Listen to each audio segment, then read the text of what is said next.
Welcome to the Digital Identity Digest, the audio companion to the blog at Spherical Cow Consulting. I'm Heather Flanagan, and every week I break down interesting topics in the field of digital identity, from credentials and standards to browser weirdness and policy twists. If you work with digital identity but don't have time to follow every specification or hype cycle, you're in the right place. Let's get into it. So it's probably been a while, if ever, since anyone listening actually had to write a research paper. So this episode is about a refresher, a reminder, a primer about how one goes about doing that. And in this case, I'm going to work from the following question. Where should someone invest attention, time, money, or credibility?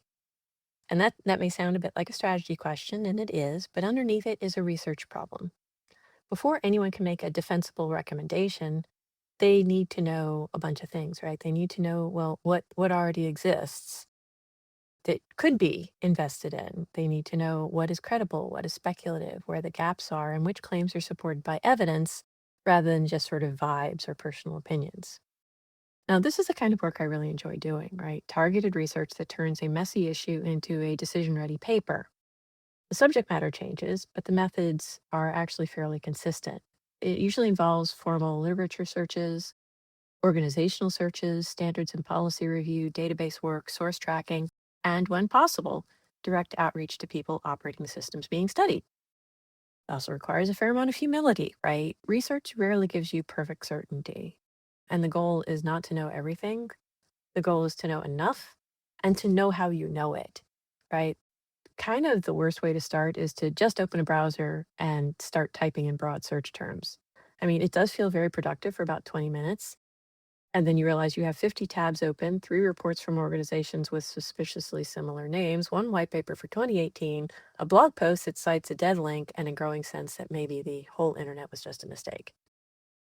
So before searching, I actually try to define the working question as precisely as possible. Not necessarily the final thesis of it, but more often it's the question that the research needs to answer, like, well, okay, specifically, what infrastructure is missing in this field? What organizations are currently active in this space? What has already been funded? What standards, regulations, or deployment patterns shape what's possible? What are the gaps between aspiration and implementation? And what would actually make a recommendation credible? Now, that last question really matters, right? A defensible paper is not just a well written opinion, it needs a visible evidence base. The reader should all be able to understand why certain sources were considered, why others were not central, and how the final recommendation connects to the research. Now, one of my early stops is usually Google Scholar, especially when I need to understand academic framing, established terminology, or prior work in adjacent fields. Right? Google Scholar is useful for finding frequently cited papers, recent articles that summarize a field, debates over definitions, older foundational work, and terminology that may not be used consistently by practitioners. But it is, of course, not the whole research universe, right? Because academic papers often lag behind deployment. They may describe theory beautifully while saying very little about procurement, governance, maintenance, funding, or actual operational use. They may also focus on concepts that matter in scholarship, but do not quite match how implementers talk about their work. So I use, Scholar as kind of a grounding tool, but not the altar on which everything else is built. I usually search for broad concepts first, then narrow based on the terms that keep appearing. I look at who is being cited, which disciplines are represented, and whether there are clusters of work that don't seem to talk to each other. And that silence is really useful. If computer science, political theory, public administration, standards communities, and civil society groups are all using related terms differently, actually tells you something, right? Usually it tells you that the paper will need to translate across all of these different worlds. So after academic grounding, I turn to the institutions that shape policy, funding, standards, and deployment. Now, depending on the topic, that may include international organizations like the United Nations or the OECD, development agencies, civil society networks, non government organizations, NGOs, standards bodies, public sector innovations teams, philanthropic foundations, think tanks. and so on, right? And this is where search has to become more deliberate, right? A generic web search may surface the loudest voices, but not necessarily the most relevant ones. So I search within specific organization sites and document libraries. I look for reports or issue briefs. I look for meeting minutes. I look for calls for proposals, grant announcements, regulatory guidance, technical specifications. I look for implementation guidelines, and I look for public consultation responses.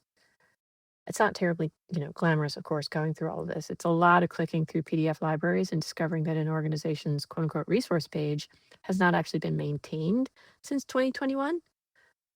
Now, also, sometimes the best source is sometimes buried several layers deep under a title that sounds rather aggressively unhelpful. But this layer of research is essential because it shows what institutions are actually saying and doing. It helps distinguish between concepts that are fashionable and capabilities that are fundable, deployable, or constrained by governance realities. It's not an optional distinction there, right? A recommendation that ignores institutional context may be very pretty, but it will also be very brittle.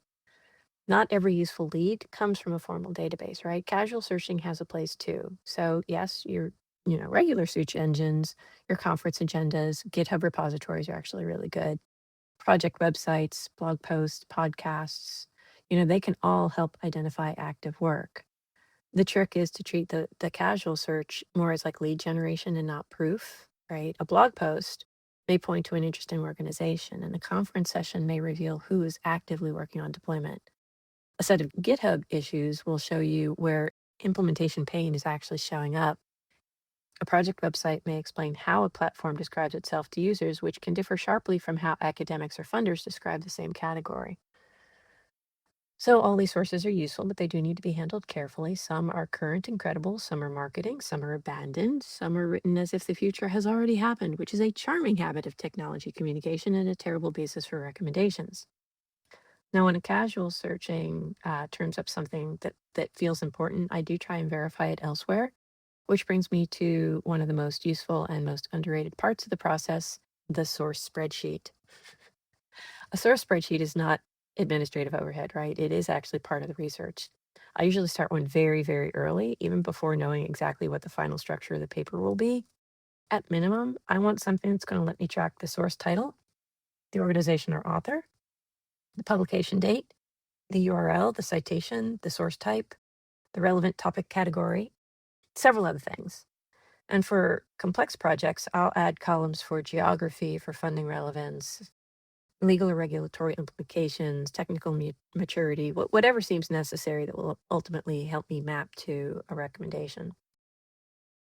That's assuming that the eventual paper will include recommendations, because I want to know which sources support which recommendation. Otherwise, it's very easy to end up with a beautifully organized bibliography that doesn't actually support the arguments you're making. The spreadsheet also prevents a common research failure, rediscovering the same source 5 times and thinking it's new each time, because there's just too much data to hold in your head. Not that I have at all learned this the hard way, obviously. Yes, well, a good spreadsheet actually gives you memory. It also gives you a way to audit your own thinking. If a source seemed important early but disappeared from the final paper, why? Was it superseded? Was it too weak? Was it duplicative? Was it outside the scope? Was it useful background but turned out not to be central? These are not trivial questions, right? They are how a research project becomes defensible. Once the research starts pointing to specific organizations or grants or programs or institutions, then it's time to move on to verification, which is where there's some really interesting databases out there that matter. Now, depending on the project, that may mean checking nonprofit records, foundation databases, public grant databases, company registries, tax filings, standards participation records, public consultation archives, all sorts of things. This stage is generally fairly slow, but it does change the quality of the work because it helps answer basic but very important questions like, is the organization still active? Who funds it? Has it received grants before? Is there evidence of implementation or only aspiration? Is there a real contact path for you to be able to get more answers to your questions? All of that is also where the convenient narrative, because you might have built a beautiful story, but it might fall apart at this point, right? A project that looks prominent may not be operationally active. A widely cited organization may have changed ownership or mission. A promising platform may have strong technical work, but weak governance documentation. A potential grantee might be highly relevant substantively, but not a good fit for the funding mechanism under consideration. These are reasons not to discard the source automatically, but they are reasons to be precise. Defensible research does not require every candidate or example to be perfect. It requires the paper to describe candidates accurately and avoid pretending uncertainty is, you know, that it is actually certain. Now, at some point, your desk research is probably going to reach a limit. Public materials can tell you what an organization says it does. They often cannot tell you how something actually works, what the constraints the operators face, what has changed since the last report, or whether a program is still actively maintained. And that's where outreach comes in. I usually try and identify a small set of organizations or individuals and send concise questions. I'm not trying to conduct a full interview study. I mean, sometimes the goal is much simpler than that. I'm just trying to verify some details, fill some gaps, and understand whether the public record reflects current reality. Unfortunately, while that sounds straightforward, it usually isn't. Outreach for this kind of research is basically cold calling, just with better grammar. Many messages receive no response. Some contact addresses bounce. Some organizations have intake forms that appear to be where questions go to achieve enlightenment through silence.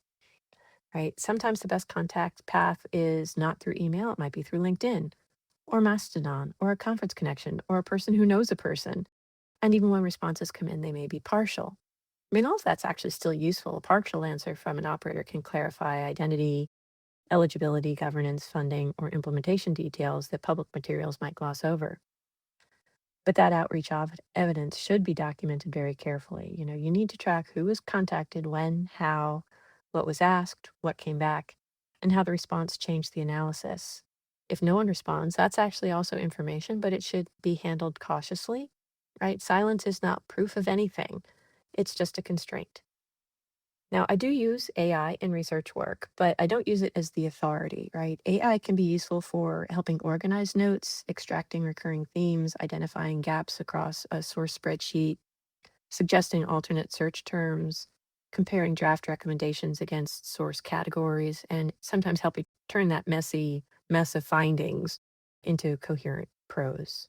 It's also especially good at asking, in effect, you seem to have a lot of material in one category and very little in another. Did you mean to do that? Right? That kind of prompt can catch an imbalance to your research before it becomes a structural problem in your paper. But AI is not and cannot be a substitute for source review. It cannot tell you on its own whether an organization is still active, whether a grant database entry maps to the same entity, whether a policy document has been superseded, whether a technical specification is implemented in practice, or whether a claim is being repeated because it's true or because everyone cites the same original source. The human researcher still has to make judgment calls. AI can help you keep the work organized, and it can help notice patterns. It can help stress test an outline. It can help find places where a claim needs a citation or where a recommendation is outrunning the evidence. It should never be allowed to launder, any uncertainty you have into confidence. Now, it's worth noting I rarely wait until all the research is complete before I start drafting. I mean, early writing for me helps expose weak spots. I mean, if I can't explain a point clearly, then the issue might be in what I'm writing, but more often it's because the evidence is still fuzzy for that particular point in question. So drafting helps me turn, my vague confidence into, oh, actually, there's a real visible gap here. A useful early draft is not a polished argument, but it's a diagnostic tool. So I often create placeholders such as needs verify source, verify current status, map to a recommendation, move to an appendix, too much background, unsupported leap, right? Which is not signs that the research is failing. It's just signs that the research process to me is doing really well. The danger is becoming attached to a draft structure a little too early, right? Sometimes the evidence refuses to support the original framing, which is very annoying, but it is very useful, right? A defensible paper should be shaped by the evidence, not by the first outline that looked good. Now, one of the harder parts of research writing is deciding what not to include, because by the time you've read everything deeply, everything feels relevant. And I'm sorry to disappoint you, but no, not everything is going to be relevant. A decision-oriented paper should not become a museum of everything the researcher learned. right? Readers need context to trust the analysis, but they do not need every definitional rabbit hole, every adjacent debate, every fascinating source that failed to actually affect the recommendation. I mean, this is where your appendices can actually earn their keep, right? The main body of your paper should carry your argument. The appendix can hold your methodology, your source lists, your detailed candidate screens, your outreach logs, your longer comparison tables, your background material that supports transparency without overwhelming the reader, right? You're not trying to hide complexity, but you're trying to put the complexity where it will actually serve the reader if and when they need to know what you did. Ultimately, research is often described as finding information, and that's really only part of it. The harder work is actually judging the information you find, knowing which sources deserve consideration, recognizing when terminology is inconsistent, distinguishing activity from aspiration, deciding what belongs in the paper and what belongs in the appendix, right?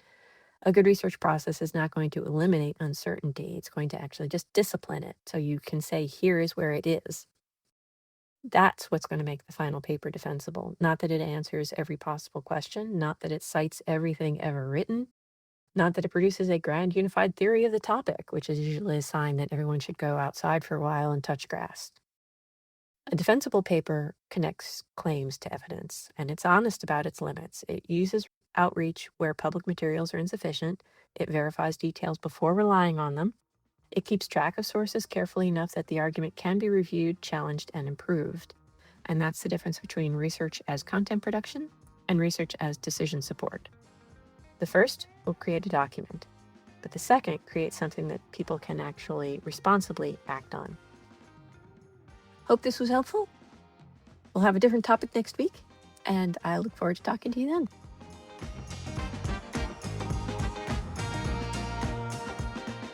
And that's it for this week's episode of the Digital Identity Digest. If it helps make things a little clearer, or at least a little more interesting, share it with a friend or colleague and connect with me on LinkedIn at HL Flanagan. And if you enjoyed the show, do be sure to subscribe and leave me a rating and review on Apple Podcasts or wherever you listen to podcasts. You can also find the written full post at sphericalcowconsulting.com. Now stay curious, stay engaged, and let's get these conversations going.